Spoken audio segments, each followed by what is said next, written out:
Hello guys. So after a long break, I'm trying to come back with the new build, Revenant, which is focused on bunker point and healing your teammates.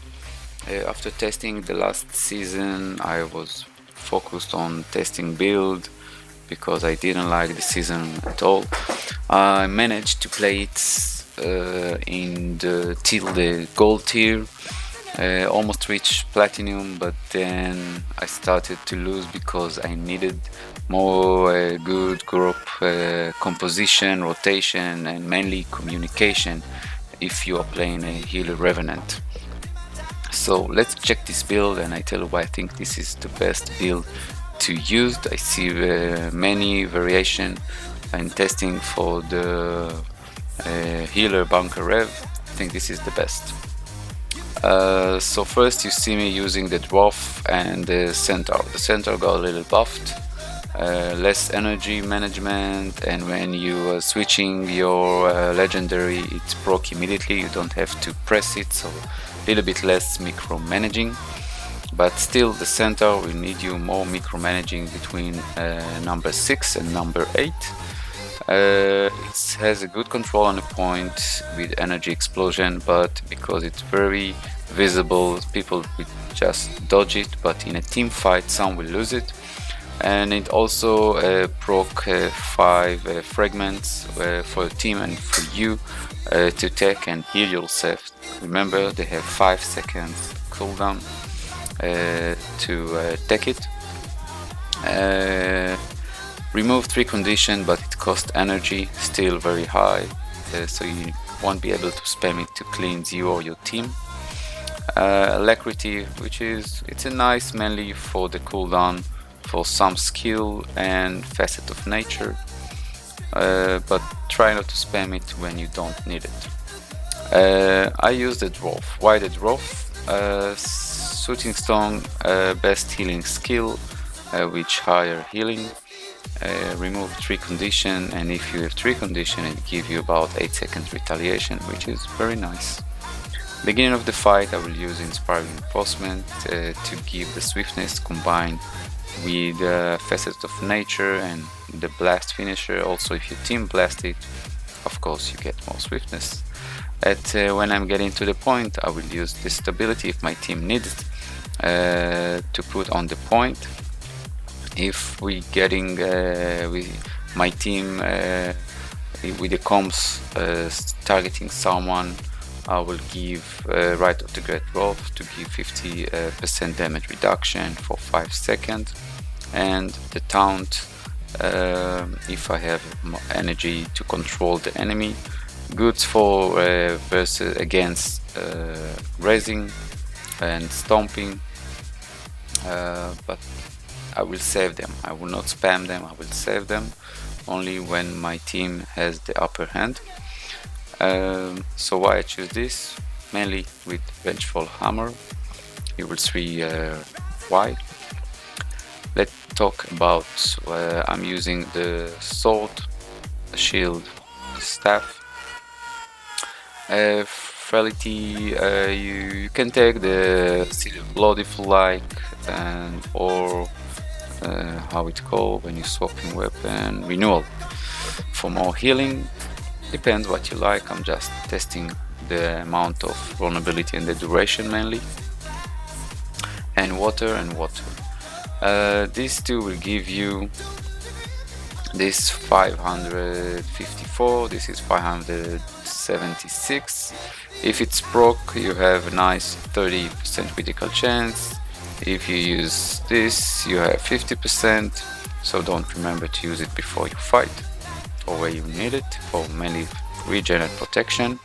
Prolonging, I'm using the Mender Amulet. I think it's the best for the Revenant because it gives you more pressure with power. If I was using the Magi I will lose any power, so my enemy have much easy time to just auto attack me to death. Also Rune of the Water, this is for more bunkery. Rune of the Monk for more healing to my group. Number 4 is less better because it gives you every 50 seconds, and then it broke with a 25% chance. With one of the water I can control when it broke. With number 6 broke when I'm using the healing skill, and it's a 10 seconds cooldown, especially works very nicely with the centaur stance. It would give you almost 4k healing compared to 1.8 k healing every 50 seconds, so this is better. Salvation 2, 1, 2. More bunkery, more healing. Regen with your orbs, good for you and for your team. Blind, especially when using centaur stance. Devastation. The main reason I took Devastation is for the healing ability. Much faster healing compared to any other trait in Retribution and Invocation. Also give ferocity for your team, and you can take this one or this one.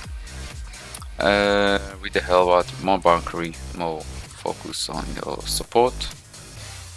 Protection and Crystal Hibernation, because just remember it procs when you get to the threshold, so remember not to use healing skill or imported skill when you are low.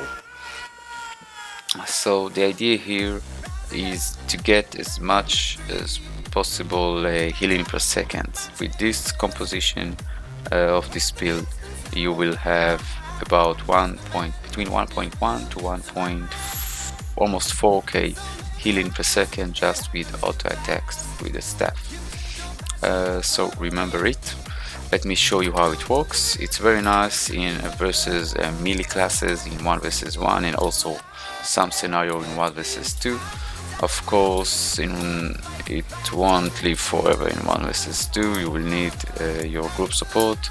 I managed to stay alive versus Warrior and Thief between 30 seconds to 1 minute on a point. When I was controlling it, I didn't try to kite or leave the point, although if it's 1 versus 2 I could.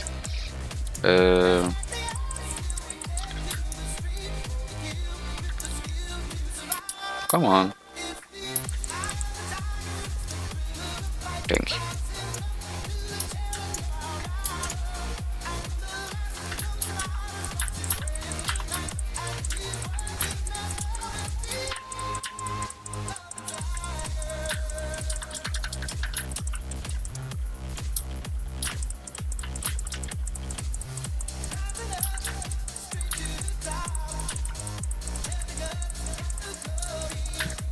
You see me full HP, fuck.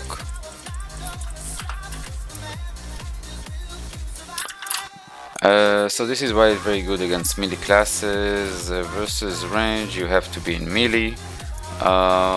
Be careful if you're being burst from range. And of course, condition.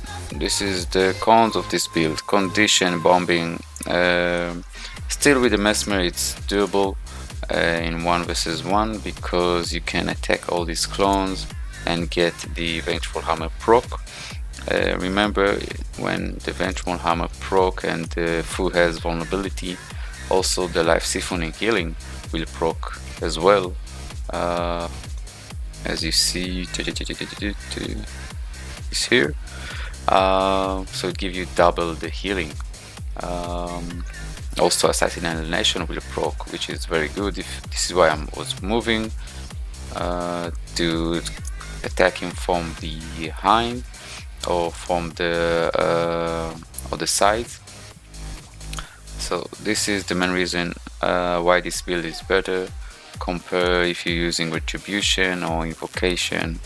If you're dealing a lot versus condition, take Corruption, drop it, and use the basics because it gives you much better condition management. Don't proc it, just use the pen absorption.